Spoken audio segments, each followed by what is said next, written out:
السلام علیکم عزیز طلبہ و طالبات۔ اس کے پہلے کی ویڈیو میں ہم نے 10ویں جماعت کے اردو مضمون کی پہلی رباعی کا مطالعہ کیے تھے، جس کے شاعر ہیں کشن پرساد شاد۔ رباعی کچھ اس طرح سے تھی: غفلت میں گنوا کے صبح کو شام کیا، افسوس یہاں آ کے نہ کچھ کام کیا، کس طرح خدا کو منہ دکھاؤں گا شاد، کس طرح خدا کو منہ دکھاؤں گا شاد، عقبیٰ کا نہ کچھ ہائے سر انجام کیا، عقبیٰ کا نہ کچھ ہائے سر انجام کیا۔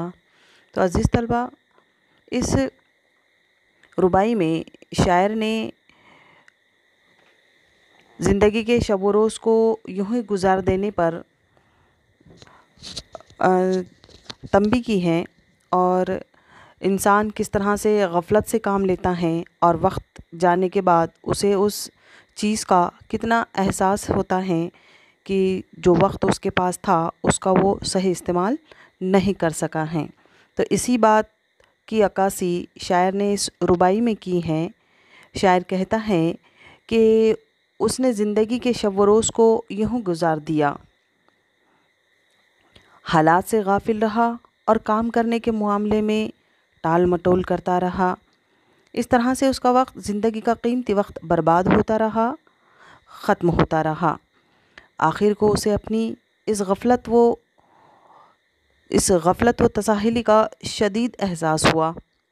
کہتا ہے اپنے آپ سے مخاطب ہو کر کہ اے شاد، میں نے آخرت کے لیے کوئی تیاری نہیں کی، آخر وہاں جانے کے بعد خدا کو کیا منہ دکھاؤں گا۔ تو عزیز طلبہ، آپ اور ہم جانتے ہیں کہ یہ زندگی ہمارے لیے کتنی قیمتی ہے اور اللہ کی دی ہوئی نعمت ہے، اور اس نعمت کا، اللہ کی دی ہوئی زندگی کا ہمیں ایک ایک لمحے کا حساب دینا ہے کہ ہم نے ہماری زندگی کس طرح سے گزاری ہے، زندگی کے اوقات کس طرح سے گزارے ہیں، ہمارے معاملات کیا رہے ہیں، لوگوں کے ساتھ حسن سلوک کیا رہا ہے، اللہ تبارک و تعالیٰ کے احکام کی پابندی ہم نے کس طرح سے کی ہے۔ یہ تمام باتوں کا ہمیں حساب دینا ہے۔ تو اس لیے عزیز طلبہ و طالبات، شاعر رباعی میں جو ہمیں درس دے رہا ہے، جس بات کی ہمیں تلقین کر رہا ہے، اس پر غور و خوض کرنا ہمارے لیے بہت ضروری ہے۔ یعنی وقت کو برباد نہ کیا جائے، کیونکہ عزیز طلبہ، زندگی انسان کو ایک ہی بار ملتی ہیں، اس لیے زندگی کا انسان کو بھرپور فائدہ اٹھانا چاہیے، اور اس زندگی کے مختلف جو ادوار ہوتے ہیں، بچپن ہیں، جوانی ہیں، بڑھاپا ہیں، ان تینوں حصوں کا صحیح استعمال ہمیں کرنا چاہیے۔ اسی بات کو شاعر نے اس رباعی کے اندر بیان کیا ہے۔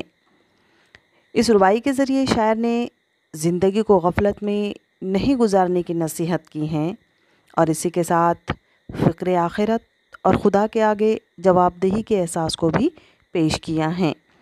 تو عزیز طلبہ، آپ اور ہم جانتے ہیں کہ زندگی ہمارے لیے کتنی قیمتی ہیں، کتنی بیش و بہا ہیں، کیونکہ زندگی انسان کو صرف ایک ہی مرتبہ ملتی ہیں۔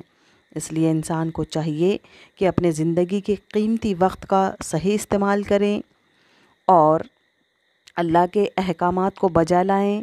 اپنی زندگی کو خوش و خرم رکھنے کے لیے اللہ کے احکامات پر چلنا بے حد ضروری ہیں، ساتھ ہی ساتھ زندگی کے جو آداب بتائے گئے ہیں ان آداب پر عمل کرنا بھی ہمارے لیے بے حد ضروری ہیں۔ تو شاعر نے اسی بات کا درس اس رباعی کے ذریعے ہمیں دیا ہے۔ عزیز طلبہ و طالبات، اس رباعی کی تشریح کے بعد انشاءاللہ ہم اس کی سرگرمیاں حل کریں گے۔ اگلے ویڈیو میں حل کی بھی تمام سرگرمیاں انشاءاللہ آپ تک پہنچائی جائیں گی۔ اللہ حافظ۔